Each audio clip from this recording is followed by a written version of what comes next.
Maraming salamat sa Diyos. Ito ang pagkakalangin at Pilipon Brother Sam Ligara. Kamusta po kayo, Lani? Dapat live!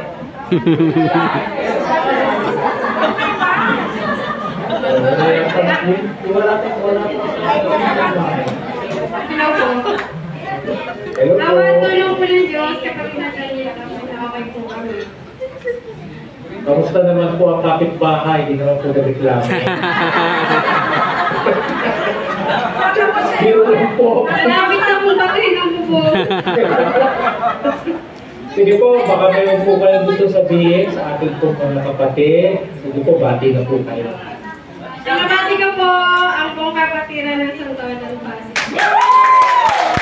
Maraming salamat po mga kapatid. Si Brad Sam naman.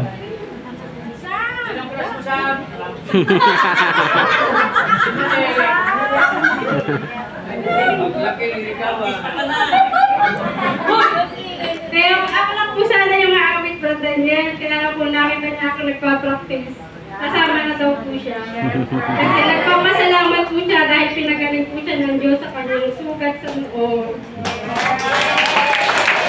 Maraming salamat sa Diyos. Alam nyo, yun naman po talaga ang tama.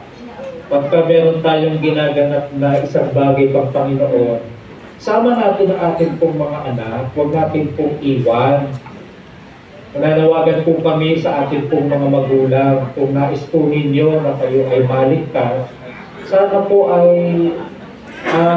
ibigin nyo rin, loobin ang inyong mga puso na yung inyong mga anak ay maisama rin sa pagliligtas ng Panginoon.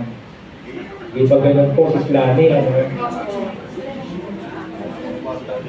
Sige po, maraming salamat po kay Sis Lani. Gayon din po kay Brad Joseph at sa kanilang anak ng Sisa. Sige po, picture tayo ha. 1, 2, 3, cheese! Maraming salamat.